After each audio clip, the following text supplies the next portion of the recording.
Hi guys, current affairs funda में आप सभी का स्वागत है। इस वीडियो में हम यूपीएसआई एग्जाम के लिए लॉ, कॉन्स्टिट्यूशन और जनरल अवेयरनेस से रिलेटेड कुछ क्वेश्चंस देखेंगे।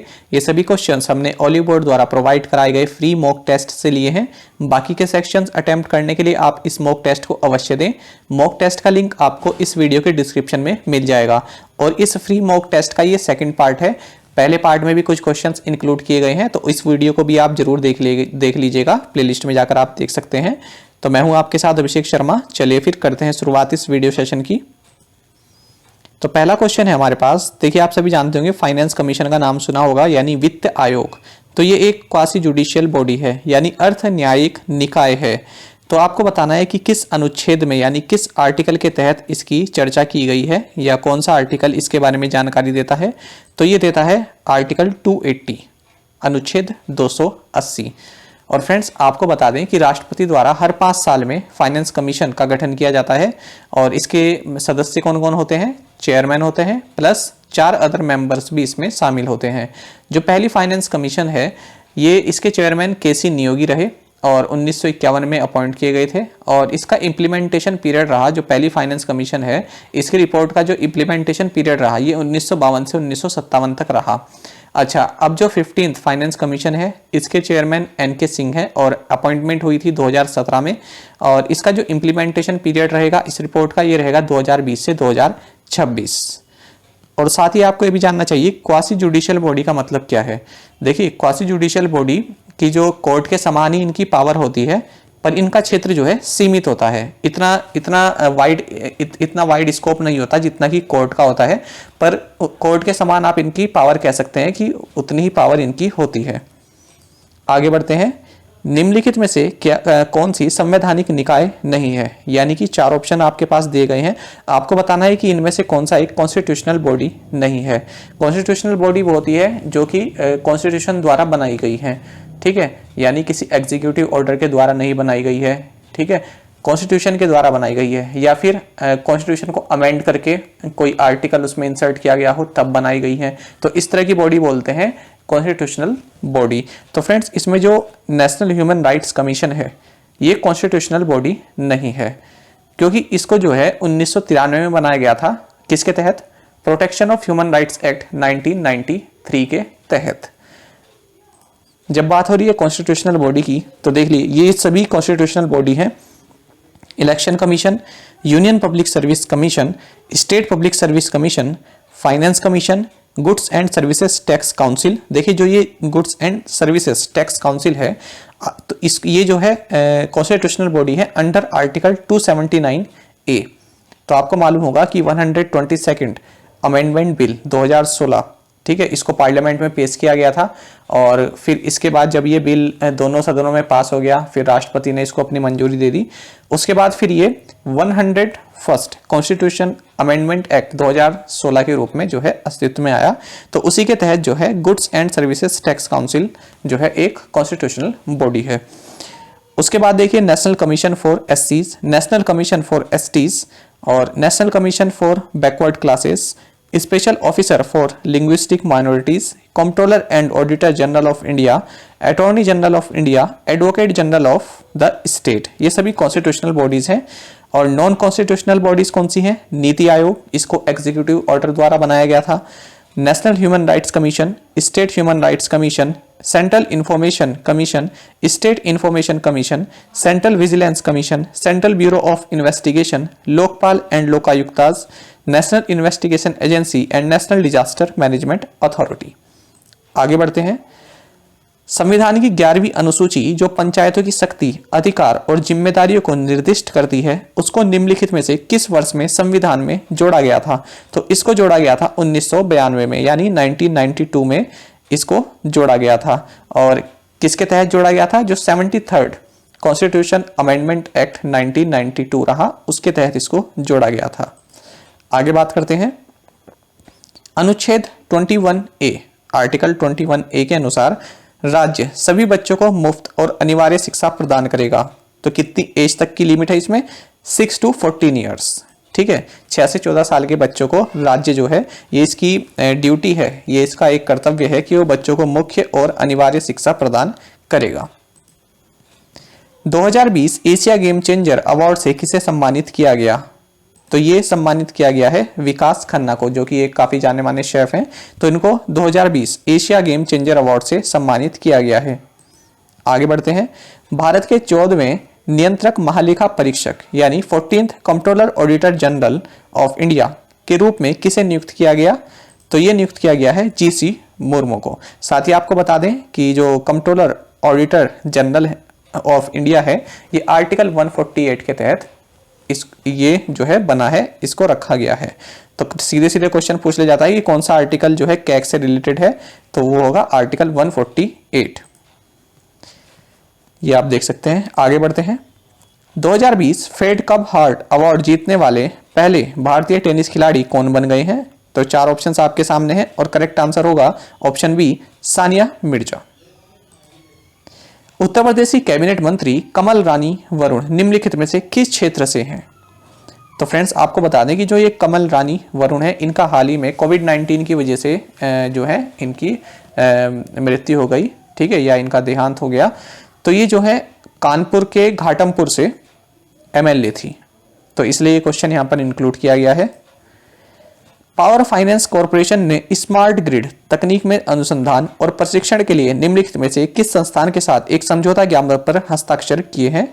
तो ये किए हैं आईआईटी कानपुर के साथ। केंद्रीय मंत्रिमंडल ने भारत और भू विज्ञान और खनिज संसाधनों में सहयोग के लिए निम्नलिखित में से किस देश के बीच एक समझौता ज्ञापन को मंजूरी दी है? ऑप्शंस आपके सामने हैं और करेक्ट आंसर होगा ऑप्शन सी, फिनलैंड। साथ ही आपको यह भी जानना चाहिए कि फिनलैंड की कैपिटल है हेलसिंकी, कैपिटल है यूरो, और यहाँ की प्राइम मिनिस्टर है साना मरीन। ये आप देख सकते हैं। और प्रेसिडेंट है साउली निनिस्टो।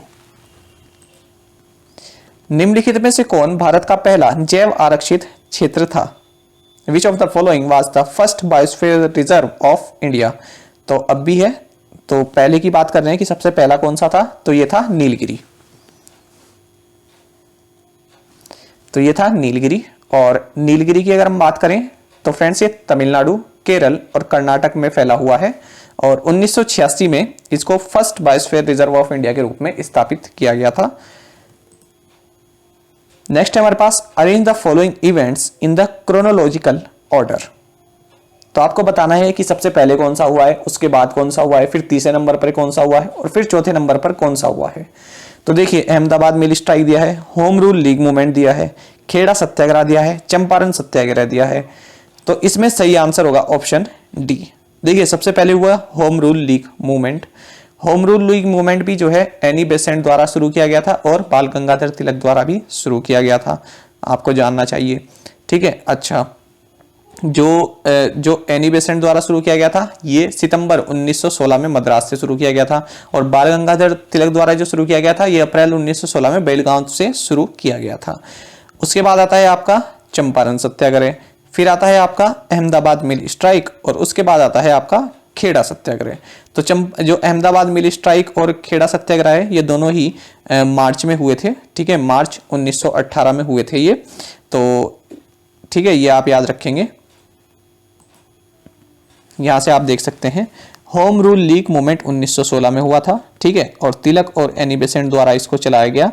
चंपारण सत्याग्रह 1917, ठीक है, इसको आप क्या कहते हैं, फर्स्ट सिविल डिसओबीडियंस मूवमेंट बोलते हैं। अहमदाबाद मिल स्ट्राइक 1918, ये फ्रेंड्स मार्च के फर्स्ट वीक में आप इसको कह सकते हैं, 7 या 8 मार्च शायद, ठीक है, और फर्स्ट हंगर स्ट्राइक के रूप में से जाना जाता है महात्मा गांधी की।